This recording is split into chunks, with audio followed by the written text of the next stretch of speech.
آج وہ خاکہ ذہن میں بنا لیجئے اور کچھ آپ کو الجبرے کے فارمولے ہاتھ میں آ جائیں تاکہ خود آپ میں صلاحیت پیدا ہو جائے پرکھنے کی کہ اس فارمولے کو اپلائی کر کے دیکھ لیں یہ شرک ہے یا نہیں. یہ دو کام تو میں انشاءاللہ آج کر دوں گا، آپ مطمئن رہیں. باقی یہ کہ تفصیل وہ تو ہر سلسلے میں تفصیل پھر بہت ہوگی، وہ شوق ہو تو وہ کیسٹ آپ سنیے. تو تین تقسیمیں ہو گئی. شرک فی الذات، اللہ کی ذات میں کسی کو شریک کر دینا، یہ سب سے زیادہ نمایاں، سب سے زیادہ جلی، سب سے زیادہ عریاں اور اللہ تعالیٰ کو سب سے زیادہ مبغوض اور ناپسند شرک ہے. شرک فی الصفات نمبر 2، یہ ایک علمی مسئلہ ہے جس میں آدمی ٹھوکر کھا جاتا ہے اگر محتاط نہ ہو. بڑے سے بڑے آدمی کو ٹھوکر لگ جائے گی. اس کا میں فارمولہ صرف آپ کو دوں گا، وہ ذہن میں رکھ لیجئے، پھر جہاں چاہیں اپلائی کیجئے، انشاءاللہ تعالی آپ کو ٹھوکر نہیں لگے گی. شرک فی الحقوق، اسی کا دوسرا نام شرک فی العبادت ہے. اللہ کا حق کیا ہے بندے پر؟ بندہ اللہ کی عبادت کرے، لیکن اس کو 5 اس کے مظہر ہیں، وہ ان میں گن کر بتا دوں گا کہ یہ شرک فی العبادت ہے.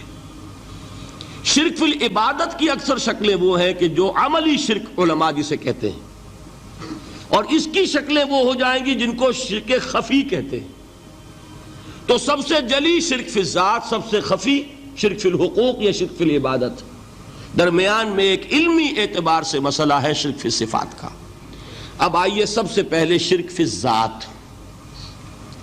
اس کی 2 قسمیں، اب اس کو تقسیم کیجئے 2 میں.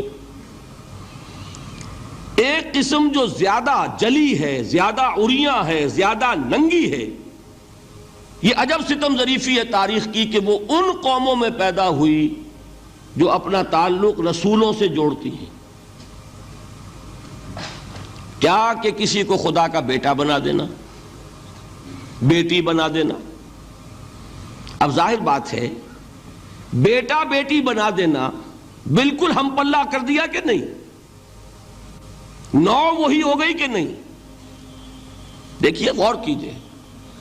گدھے کا بیٹا گدھا ہوگا، گھوڑے کا گھوڑا ہوگا، خدا کا خدا ہوگا. انسانوں میں آ جائیے، سید کا بیٹا سید ہوگا، مغل کا بیٹا مغل ہوگا. یہ بالکل ہم کفو بنا دینے والی بات ہے، بالکل ہم پلہ، ہم جنس، ہم نوع. یہ بدترین شرک ہے. اور آپ کو معلوم ہے یہ شرک کن میں پیدا ہوا؟ یہود کے ایک گروہ میں پیدا ہوا جنہوں نے حضرت عزیر کو خدا کا بیٹا قرار دیا. قالت الیہود عزیر ابن اللہ. سب سے زیادہ پیدا ہوا عیسائیوں میں جنہوں نے حضرت مسیح کو خدا کا بیٹا قرار دیا. اور واقعہ یہ کہ اس گمراہی میں ان سے آگے کوئی نہیں جا سکتا. ان بدبختوں نے یہاں تک صراحت کی ہے کہ مسیح خدا کا صلبی بیٹا ہے. اس لیے کہ 2 لفظ آتے ہیں، ایک ہوتا ہے ابن، ایک ہے ولد. ان میں ذرا فرق ہے. ابن کا لفظ عربی زبان میں کسی اور سینس میں بھی استعمال ہوتا ہے. ابن السبیل کسے کہتے ہیں؟ مسافر کو. تو کیا وہ مسافر اور کیا وہ رستے کا بیٹا ہوتا ہے، سبیل کا بیٹا؟ ابن الوقت کسے کہتے ہیں؟ اپارچونسٹ. ابن الوقت کوئی اصول نہیں. گنگا گئے تو گنگا رام اور جمنا آئے تو جمنا داس. یہ کیا ہے؟ ابن الوقت. لیکن ابن کے معنی جو ہے وہ بیٹے کے بھی ہے، تو تعویل ہو سکتی ہے. لیکن انہوں نے ولد کہا ہے. ولد کسے کہتے ہیں؟ صلبی بیٹے. یہ بدترین شرک ہے.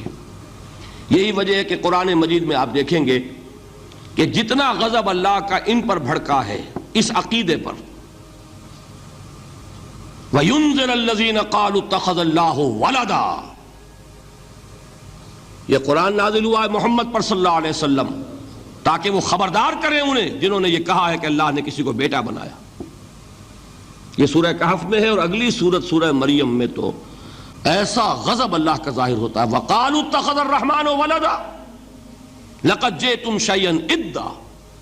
تکاد السماوات یتفطرن منہ وتنشق الارض وتخر الجبال حدا ان دعوا للرحمن ولدا وما ينبغي للرحمن ان يتخذ ولدا. انہوں نے کہا کہ رحمان نے کسی کو بیٹا بنایا. تم بہت بڑی گستاخی کی بات کر رہے ہو. تمہاری اس گستاخی کی وجہ سے آسمان پھٹ پڑنے کو ہے, زمین شق ہو جانے کو ہے, اور قریب ہے کہ پہاڑ ایک دھماکے کے ساتھ گر جائیں, کہ انہوں نے خدا کے لیے بیٹا تصنیف کر دیا. حالانکہ اللہ رحمان, اس کی شان اس سے بہت بلند و بالا ہے کہ اس کے کوئی بیٹا ہو. اس کی وجہ بھی سمجھ لیجئے کہ بیٹے کی ضرورت کسے ہوتی ہے؟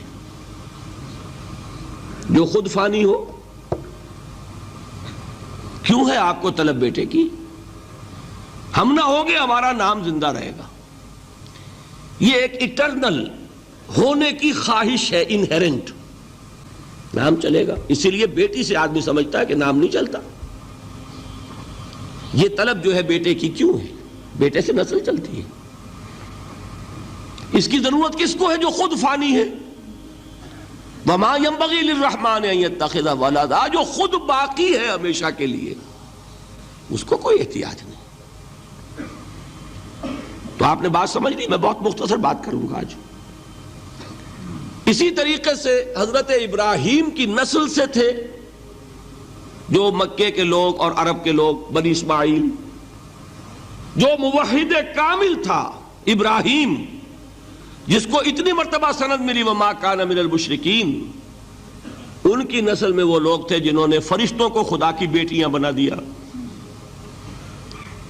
یہ جو ان کی دیویاں تھیں یہ مؤنث, لات, عزا, منات, یہ سب کیا مؤنث نام ہے. انہوں نے یہ کہا کہ فرشتے جو ہیں وہ خدا کی بیٹیاں ہیں. اصل میں عقیدہ کیسے ہوتا ہے؟ انہوں نے کہا بڑے لاڈلے ہیں, لاڈلی ہوتی ہے بیٹی بہت زیادہ, تو یہ خدا کی بیٹیاں ہیں. ہوتے ہوتے ان کا یہ عقیدہ ایسا پکا ہوا کہ بجائے استعارے کے اب انہوں نے حقیقت بنا دیا یہ خدا کی بیٹیاں ہیں. ان پر قرآن مجید نے کئی جگہ پر ذرا ایک لطیف انداز میں تنزیہ پیرائے میں بھی کہا ہے کہ بھائی تم نے خوب کیا, انہوں نے الاٹ کیا تو بیٹا تو کیا, تم نے اللہ کو الاٹ کی تو بیٹیاں کی, جو تمہیں خود پسند نہیں. الکم البنون, تمہارے لیے بیٹے ہوں, وَلَهُ الْبَنَاتُ, اور اس کے لیے بیٹیاں. تو یہ تو ذرا ایک لطیف انداز ہے, تنزیہ پیرایا ہے.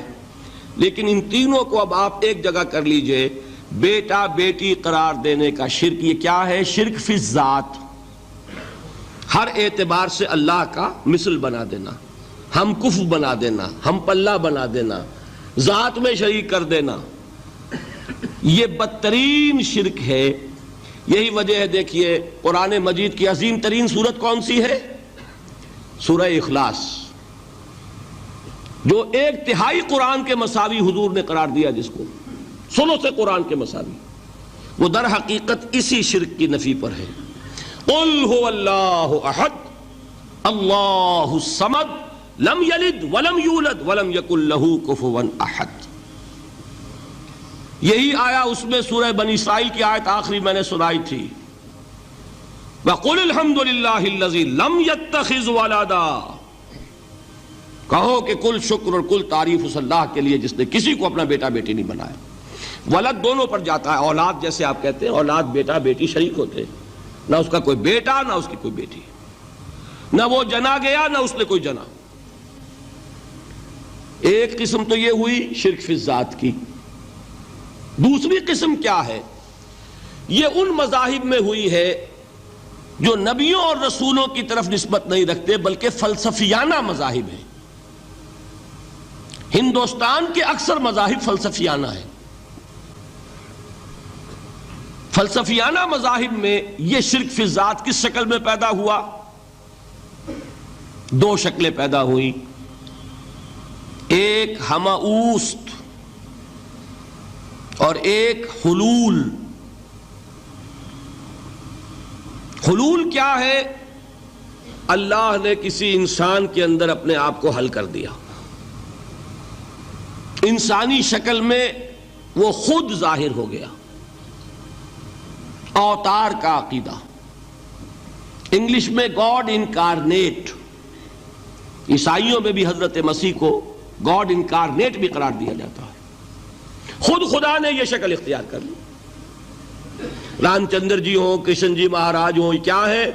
یہ اوتار ہیں، اللہ نے ان میں حلول کیا یا اللہ نے ان کی شکل میں ظہور کیا۔ سمجھ میں آ گیا؟ اور ایک عقیدہ کیا ہے؟ یہ بڑا فلسفیانہ مسئلہ ہے، دیکھیے بڑا ٹیڑھا مسئلہ ہے یہ، لیکن میں اس وقت اس کی تفصیل میں نہیں جاؤں گا، بہت باریک باتیں ہو جائیں گی۔ مسئلہ کیا ہے کہ اگر خدا کو مان لے تو پھر سوال یہ ہے کہ خدا نے اس کائنات کو کیسے پیدا کیا؟ یہ ایک سوال آتا ہے ذہن میں، جس کے نہیں آتا وہ کہے گا پاگل پن ہے، خامخواہ اس پر کیوں سوچتے ہیں، لیکن جس کے ذہن میں سوال آ گیا اس کے لیے بڑی مصیبت ہو جاتی ہے۔ وہ تو سوچتا ہے انسان کا اختیار نہیں ہوتا اپنے ذہن پر، وہ لاکھ روکے اسے مت سوچو، وہ اور سوچے گا۔ یہ مصیبت ہے فلسفیوں کی، کیسے پیدا کیا؟ اب ایک تصور تو یہ ہے کہ جیسے یہ میز ہے، بڑھئی نے بنایا اس کو، بڑھئی علیحدہ ہے، میز علیحدہ ہے، لیکن اس میں یہ بات ماننی پڑے گی کہ پہلے کوئی چیز تھی جس سے میز بنائی، لکڑی تو تھی نا، اس سے میز بنائی۔ لہذا ہندوؤں میں ایک عقیدہ یہ ہے کہ خدا بھی قدیم، مادہ بھی قدیم، خدا نے اس مادے سے یہ شے بنا دی، مادے سے یہ بنا دی۔ وہی مٹی کی تغاری ہوتی ہے، کمہار اس سے کوئی رکابی بنا دیتا ہے، کوئی وہ ہنڈیا بنا دیتا ہے، کوئی گھڑا بنا دیتا ہے، مٹی تو ہے نا پہلے۔ تو مادہ بھی قدیم، خدا بھی قدیم، اور مادے سے خدا نے یہ شکلیں بنا دی۔ ٹھیک، یہ بھی سنویت ہو گئی، توحید تو ختم ہو گئی۔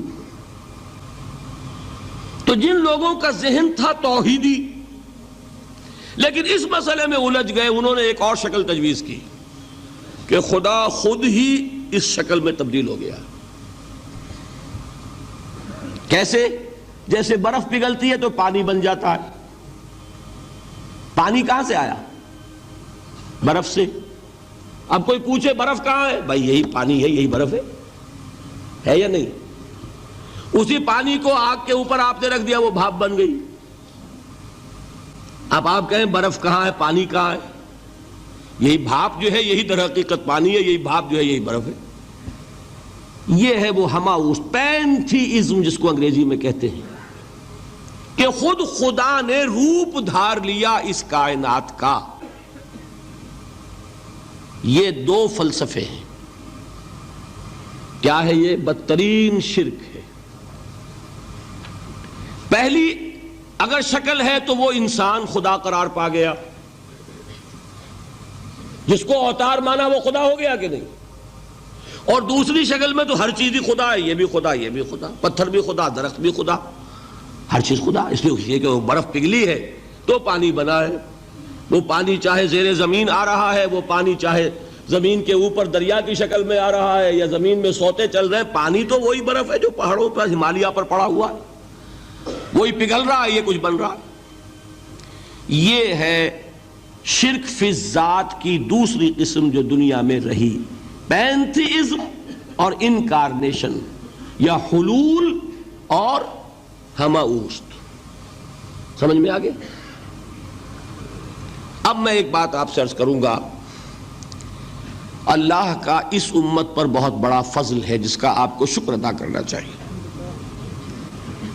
اس نوع کے شرک سے یہ امت 15ویں صدی شروع ہو جانے کے باوجود تاحال بحیثیت مجموعی محفوظ ہے۔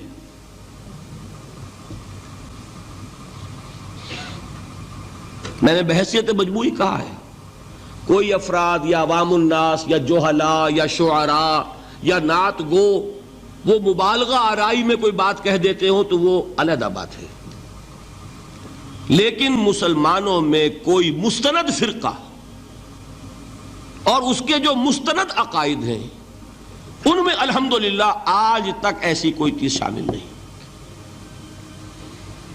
اس کا جب آپ تقابل کریں گے نا، آپ کا کیا خیال ہے عیسائیوں کو حضرت مسیح سے کتنی محبت تھی؟ اس کا تقابل کیجئے جو محبت مسلمانوں کو رہی حضور کے ساتھ، عیسائیوں کی محبت عشر عشیر نہیں بنے گی، اس محبت کے باوجود کہ ہمیں 10 گنا 100 گنا 1000 گنا زیادہ محبت ہے حضور کے ساتھ، لیکن دیکھیے کہ انہوں نے خدا کا بیٹا بنا دیا۔ یہاں کسی نے حضور کے بارے میں یہ بات آج تک کہی؟ یہ بہت بڑا کنٹراسٹ ہے نا۔ یہ در حقیقت عقیدت اور محبت کا غلو ہوتا ہے، تو عقیدت اور محبت کی کمی تو یہاں بھی نہیں، الحمدللہ ان سے زائد ہے، لیکن الحمدللہ ثم الحمدللہ ثم الحمدللہ خدا کا بیٹا تو کسی نے نہیں بنایا۔ اچھا، میں ایک اور کنٹراسٹ آپ کو دکھاتا ہوں تاکہ آپ اللہ کا شکر کریں۔ حضرت علی کی کیا نسبت ہے حضور کے ساتھ؟ نبی اور امتی۔ حضرت علی کو خدا کہنے والے پیدا ہوئے کہ نہیں؟ بتائیے نا، کیا وجہ ہے کہ علی کو خدا کہنے والے پیدا ہوئے لیکن محمد کو خدا کہنے والا پیدا نہیں ہوا صلی اللہ علیہ وسلم ورضی اللہ تعالی عنہ؟ بہت اہم بات ہے، غور کیجئے گا اس کو۔ حالانکہ حضرت علی کا رتبہ کہاں، حضور کا کہاں؟ آج بھی آپ دیکھیے، آپ کے جاہل عوام کے زبان پر نعرہ یا علی مدد کا ہوتا ہے، یا محمد مدد کسی نے کہا آج تک؟ یہ یا محمد لکھنے کے کام آتا ہے صرف، وہ مسجد پہ لکھ دو تاکہ پتہ چل جائے یہ فلاں فرقے کی مسجد ہے، دوسرا خود ہی بھاگ جائے وہاں سے۔ یہ صرف اس کام کے لیے ہے۔ باقی جہاں اصل میدان میں بات آتی ہے، کوئی نعرہ لگاتا ہے یا محمد مدد، محمد کا رتبہ اونچا یا علی کا، تو ان سے کیوں نہیں مدد مانگی؟ یہ سوالات آپ کے سامنے رکھ رہا ہوں میں۔ پھر یہ کہ جس طریقے سے کہ غوث اعظم کو پکارا جاتا ہے، کیا محمد کو پکارا جاتا ہے؟ کیا نسبت ہے؟ حضرت علی تو پھر بھی صحابی ہے، خلیفہ چہارم ہے، حضور کے چچا داد بھائی ہے، داماد ہے۔ غوث اعظم تو بہرحال وہ نسبت تو نہیں ہے۔ دیکھیے، میں اس کا تعلق جوڑتا ہوں ختم نبوت سے۔ جس طرح اللہ نے خصوصی حفاظت فرمائی ہے قرآن کی، اسی طرح خصوصی حفاظت فرمائی ہے محمد الرسول اللہ کی۔ یہ اسپیشل پروٹیکشن ہے، ورنہ نہیں ہو سکتی تھی۔ یہ خصوصی تحفظ ہے اللہ کا۔ یہاں بگاڑ پیدا ہو جائے تو صحیح کون کرے گا؟ اب حضرت مسیح کی اصل حقیقت تو حضور نے آگے بتا دی۔ ذالک عیسی ابن مریم قول الحق الذی فیہ یمترون ما کان للہ ان یتخذ ولدا سبحانہ۔ یہ حضور نے آ کر حضرت مسیح کی حقیقت بیان کر دی کہ نہیں؟ سورہ مریم کی یہ آیات سنی تھی نجاشی رحمت اللہ علیہ نے جب حضرت جعفر ابن ابی طالب کی زبان سے، تو کیا کہا تھا تنکا اٹھا کر، خدا کی قسم جو ان آیات میں مسیح کا مقام بیان ہوا ہے، مسیح اس سے تنکا بھر بھی زیادہ نہیں ہے۔ لیکن اگر محمد الرسول اللہ کو خدا کا بیٹا بنا دیا گیا ہوتا یا خدا بنا دیا گیا ہوتا تو کون آتا اس کی اصلاح کے لیے؟ جیسے قرآن مجید کا تحفظ ہے، ایسے ہی محمد الرسول اللہ کا تحفظ ہے۔ وہ تحفظ ہوا کیسے ہے؟ جتنا قرآن مجید نے ایمفیسائز کیا حضور کی بشریت کو، قل انما انا بشر مثلکم، اے نبی ان کو بتاتے رہیے، بار بار بتائیے کہ مجھے کچھ اور نہ بنا لینا، میں بھی بشر ہوں، انسان ہوں۔ ہاں مجھ پر وحی ہوتی ہے، تم پر نہیں ہوتی، یہ فرق ہے۔ میں رسول ہوں، تم نہیں ہو۔ یہ بعد میں ذرا اور مسئلہ میں واضح کروں گا، ابھی صرف یہ نوٹ کیجئے کہ یہ تحفظ جو ہے، جیسے قرآن کو تحفظ دیا لیکن اس کے لیے ذرائع بھی ہے نا۔ یہ حفظ قرآن کا سلسلہ جو ہے یہ اس کا ذریعہ بنا، یہ رمضان میں تراویح جو ہے اس کا ذریعہ بنی۔ ہمارے ملکوں کے اندر تو حفاظ کو مسجدیں نہیں ملتی، تلاش کرتے پھرتے ہیں، اور ایک جیسا کہ اینول جشن ہوتا ہے قرآن مجید کا، ہر حافظ اپنا حفظ تازہ کر رہا ہے، حفاظ لگے ہوئے ایک دوسرے کے ساتھ تازہ کرنے میں۔ یہ ذریعہ ہے اللہ تعالیٰ نے کہ جس کے ذریعے سے قرآن کو محفوظ کیا. تو حضور کو جو حفاظت دی اس کا ایک طریقہ کیا ہوا؟ قرآن مجید میں حضور کی بشریت کا نمایاں کرنا، اور دوسرا یہ کہ خود حضور نے ایسی باریک بینی سے روکا. یہ بھی آپ کو پسند نہیں تھا کہ میں آؤں تو تم کھڑے ہو جاؤ. سنا کہ نہیں سنا آپ نے؟ صحابہ کو آپ روکتے تھے. ایک صحابی کی زبان سے نکل گیا ما شاء اللہ و ما شئت، جو اللہ چاہے اور جو آپ چاہیں. فوراً ٹوک دیا اجعلتنی للہ ندن، کیا تم نے مجھے خدا کا مد مقابل بنا دیا؟ مشیت صرف اس کی ہے. یہ روک ٹوک، یہ وہ چیزیں ہیں کہ جس کی بنا پر اللہ نے تحفظ عطا فرمایا. یہ جو آپ نے فرمایا میری قبر کو کسی جلسے اور جشن کا مرکز نہ بنا لینا، فرمایا کہ نہیں فرمایا؟ اللہ تعالیٰ لعنت فرمائے بنی اسرائیل پر کہ انہوں نے اپنے نبیوں کی قبروں کو وہ میلہ گاہ بنا لیا. یہ ساری وہ ہیں، یہ تحفظات ہیں، یہ بچاؤ ہے. یہ امت کو متنبہ کیا جا رہا ہے کہ محبت اور عقیدت کا غلو جیسے پہلے ہوا، یا اہل الکتاب لا تغلو فی دینکم، اے کتاب والو اپنے دین میں غلو سے کام نہ لو. یہ غلو محبت، غلو عقیدت ہے جس کی بنا پر وہ خدا کے بیٹے بنا دیے گئے. اور اگر وہ ہوتا یہاں اللہ کا نہ معلوم اللہ کے برابر کس طریقے سے حضور کو بنا دیا جاتا. لیکن قرآن نے خود حضور نے اس کی پیش بندی کی، جس کا ظہور ہم دیکھ رہے ہیں کہ اللہ کے فضل و کرم سے یہ امت تا حال بحیثیت مجموعی محفوظ ہے.